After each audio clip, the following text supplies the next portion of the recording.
La matriz agroecológica. Hola.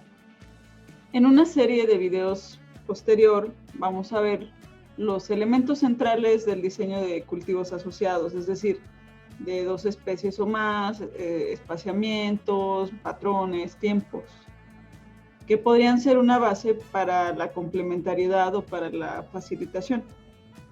Y pues también, en cierto grado, todos estos elementos pues determinan la ecología interna o función del agroecosistema. Sin embargo, esto funciona cuando hay un clima estable y cuando hay un sitio libre de amenazas. Solo así, pues, se va a mejorar el uso equivalente de la tierra con un diseño de este tipo. Pero la realidad es que dentro de un agrosistema hay numerosas fuerzas en juego, y de eso es lo que vamos a estar hablando en este video. En la práctica, realmente la estabilidad del sitio y todo lo que tiene que ver con el clima rara vez está asegurado. Además, las amenazas de los cultivos que reducen el rendimiento son muchas y activas, es decir, insectos, enfermedades, etc. Los elementos centrales ayudan con algunas, pero rara vez son efectivos contra todas. Entonces vamos a ver un poquito más de esto. Agroecología redefinida. El cómo y el cuándo los contrarrestadores, mitigadores, contras, específicos y la ecología asociada entran en escena es fundamental para la agroecología. Tan es así que algunas de las definiciones presentan esta perspectiva. Con este punto de vista en mente, se sostiene que la agroecología es una ciencia que busca mejorar los sistemas agrícolas imitando el proceso natural, creando así interacciones biológicas beneficiosas y sinergias entre los componentes del agroecosistema. Esto lo dijo Kerschen en 2013. En esta definición, la agroecología está encabezada por la ecología beneficiosa de las partes que interactúan. Esta perspectiva puede captar más la esencia de la agroecología, pero en algunos aspectos no es completa.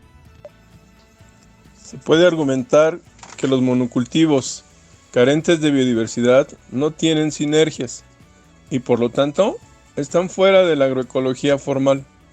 Incluso con el modelo de revolución verde de alto insumo, hay adiciones no químicas que, cuando se aplican, ofrecen un mínimo de ecología activa. Ya sea el monocultivo de una sola especie o un policultivo agrícola rico en especies, la noción es fortalecer ecológicamente un agroecosistema contra las amenazas naturales.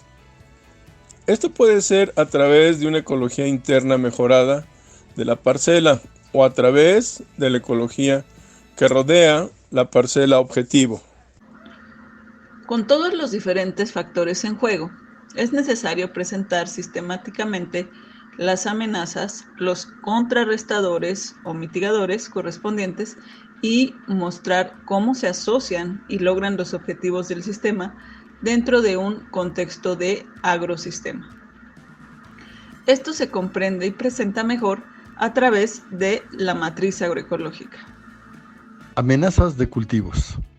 Resumidas brevemente, las amenazas a los cultivos son fertilidad reducida del suelo, lluvia, los extremos, mucha o poca, insectos herbívoros, malas hierbas, patógenos, polinización, la falta de ella, temperatura, los extremos, mínimas y máximas, viento, constante y en micro ráfagas, animales pequeños, pájaros, ratones, etc., animales grandes, venados, bisontes, etc. Fertilidad del suelo. La fertilidad del suelo a menudo comienza con los componentes NPK. A estos se añaden una serie de necesidades de elementos traza. Las especies fijadoras de nitrógeno, las hojas ricas en nitrógeno que se cortan y transportan, o algún otro aporte de nitrógeno, a menudo marcan la diferencia entre el éxito o el fracaso. No deben descartarse y son de igual importancia. los otros nutrientes y sus fuentes. Bajo este título viene la estructura del suelo. La baja densidad aparente, el alto contenido de carbono en el suelo y otros factores contribuyen a un buen resultado. Precipitación, mucha o poca. El aspecto clave de las altas precipitaciones es prevenir la erosión. Aquí el enemigo es el flujo de agua a lo largo de la superficie. Cuando el agua superficial fluye, afloja y se lleva las partículas del suelo. Es mucho mejor si el agua se infiltra en el suelo.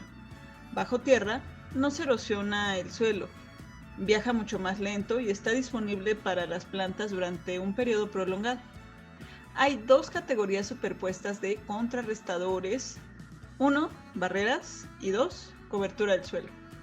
Ambas categorías promueven la infiltración. El primero de estos hace contornos en el terreno. Pueden ser terrazas, montículos, zanjas, franjas de vegetación. Pueden ser estructuras grandes, ubicadas cada pocos metros, o con características más pequeñas ubicadas a decímetros de distancia. El tamaño y la distancia dependen de la lluvia, la pendiente del terreno y la holgura de la estructura del suelo. Puede seguir estrictamente un gradiente de elevación o utilizar el gradiente como guía aproximada. La otra categoría, la de la cobertura del suelo, también presenta una gama de opciones. Puede tratarse de vegetación muerta, ya sea importada, o el residuo de un cultivo anterior o caída de hojas de un cultivo existente. Las plantas vivas como cultivo de cobertura también sirven. Estas pueden ser vivas y plantadas a propósito, es decir, productivas o facilitadoras, o una maleza inofensiva o menos inofensiva.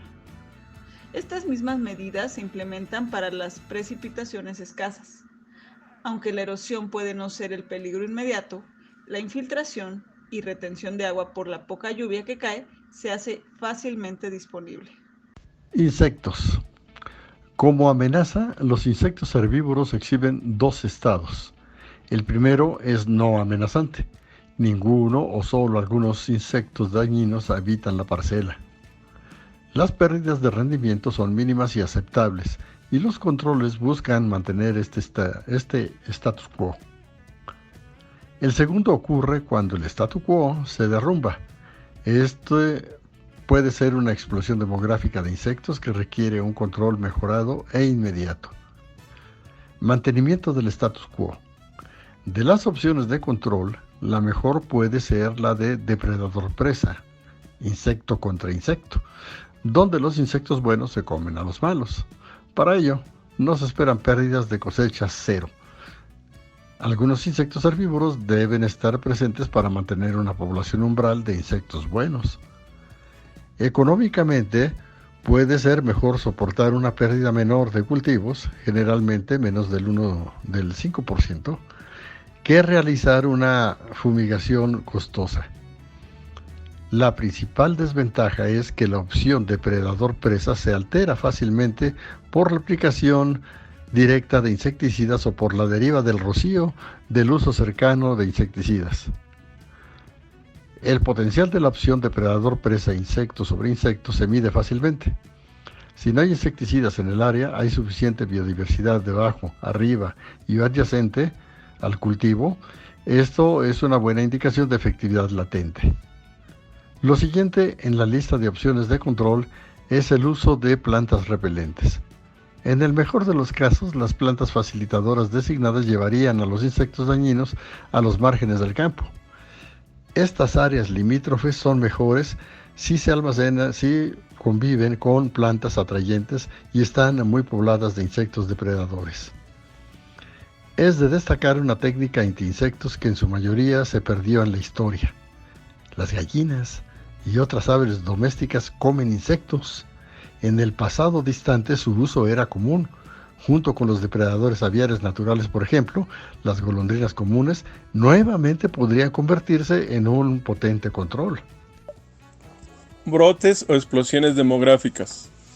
Las poblaciones de insectos herbívoros pueden, si se desencadenan por algún evento, por ejemplo, una anomalía climática, alcanzar niveles que amenazan los cultivos.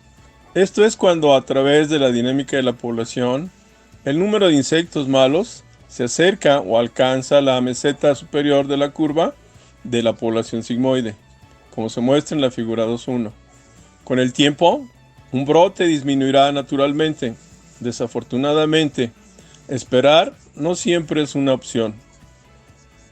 Los brotes requieren medidas adicionales, que a menudo incluyen un cambio en los controles. Las plantas repelentes cortadas y transportadas a un sitio son un contrarrestador viable. Otro es comprar y liberar una especie depredadora. Como último recurso, es posible que se requieran insecticidas que salven los cultivos. Como se ha dicho, a menudo, de las muchas opciones con respecto al control de insectos, se deben evitar los insecticidas con excepciones. Para el mantenimiento de insectos, los insecticidas pueden destruir los controles de depredador-presa. Estos pueden ser difíciles de restablecer rápidamente. Malas hierbas. La pesadilla de los agricultores, las plantas no deseadas, pueden tomar luz, agua y nutrientes esenciales de las especies productivas. La remoción física es un control. El aumento de la biodiversidad, los barbechos prolongados, el momento del arado o la siembra, las rotaciones de cultivos, la densidad de siembra y la quema antes de la siembra pueden ser parte del manejo integrado de malezas. Patógenos. Otra pesadilla de los altos rendimientos son las enfermedades de las plantas. Los contrarrestadores generales son una mayor biodiversidad, plantas más sanas o más resistentes y diseños de parcelas y campos que no favorecen la propagación. Polinización. La falta de insectos polinizadores puede ser una causa inadvertida de los bajos rendimientos de los cultivos. Para los cultivos que necesitan polinización, esta es la razón número 1. Como contrarrestadores, esas mismas condiciones que favorecen a los de tipo depredadores presas fuertes, también pueden apoyar a los polinizadores naturales. La alternativa es la abeja. Temperatura, máximas y mínimas. Las temperaturas tienen efectos directos e indirectos. Indirectamente aumentan la evaporación y provocan escasez de agua y estrés hídrico. Los cortavientos pueden ayudar a retrasar la transpiración. Directamente, las bajas temperaturas del suelo pueden impedir la germinación de las semillas. En el extremo opuesto del espectro, las altas temperaturas pueden detener la polinización. El ejemplo comúnmente citado es el del maíz. Los campos grandes y abiertos de un solo cultivo están más expuestos a la temperatura. Los ecosistemas biodiversos ofrecen un pequeño grado de moderación interna, más si hay árboles. Viento. Los vientos vienen en diferentes formas. En algunas regiones hay una brisa constante. Esto puede tener un efecto de muerte grave, magnificado si la humedad es baja y los vientos se canalizan o el viento en túnel, a través de una brecha o en callejón. Se puede formar un espacio o callejón cuando los árboles espaciados están internos o cercanos. Los vientos intermitentes y más fuertes, además de secar, pueden causar arenado. Esto es, cuando las partículas del suelo golpean y dañan los tallos y las hojas. Aunque cada golpe es menor, el efecto acumulativo puede ser una fuerza significativa para reducir los rendimientos del área. Más adelante en esta escala de fuerza hay ráfagas de viento más fuertes que pueden romper ramas, tirar frutos o acamar algunos cultivos. Estas fuertes ráfagas pueden estar asociadas con tormentas eléctricas, incluidas son las microrráfagas, vientos descendentes que pueden acamar áreas de cultivos estacionales más altos. Animales pequeños, aves, ratones, etc. Existen medidas para mantener la fauna pequeña alejada de los cultivos. Los biocontroles suelen ser los menos eficaces. Clásicamente, el espantapájaro ha cumplido este propósito con las aves herbívoras. Esto puede tener resultados mixtos. El mejor repelente de cuervos puede ser un cuervo muerto, fácilmente visible. El manejo de aves puede requerir un delicado equilibrio. Las aves que se alimentan de cultivos pueden darse un festín con los insectos cuando hay crías que alimentar. Al final de la temporada de cultivo, estas mismas especies de aves se convierten en granívoras. Un espantapájaros tardío podría ayudar. Hay medidas directas. Las gramíneas con aristas largas pueden evitar que las aves se posen. La mayoría de los contrarrestadores son, como los espantapájaros, indirectos. Los pájaros depredadores, por ejemplo, águilas, halcones, si se les anima, pueden mantener alejados a los demás. Para ratones, ratas y otros roedores, hay algunos contrarrestadores vegetativos. Por ejemplo, a los ratones no les gusta la menta. Los mejores controladores pueden ser Exparcela. Nuevamente, atraer aves depredadoras, halcones, búhos, etc., es una posibilidad. Un control menos popular es la presencia de serpientes. Se sugiere de tipos no venenosos. Animales grandes, venados, elefantes, etc. Para la fauna más grande, existen dos controles básicos: cercado y caza. Ambos son Exparcela. El cercado es bueno, pero no siempre es completamente efectivo contra animales grandes y poderosos, por ejemplo, venados, bisontes y elefantes. Para este último, en algunos lugares afirman que las abejas y el spray de chile pueden ser efectivos. Como vimos, en los agroecosistemas hay una serie de amenazas que atentan contra la productividad del sistema, desde la fertilidad del suelo, la precipitación, los insectos plaga, los brotes o explosiones demográficas de estas poblaciones, las malezas, los patógenos, falta de polinizadores,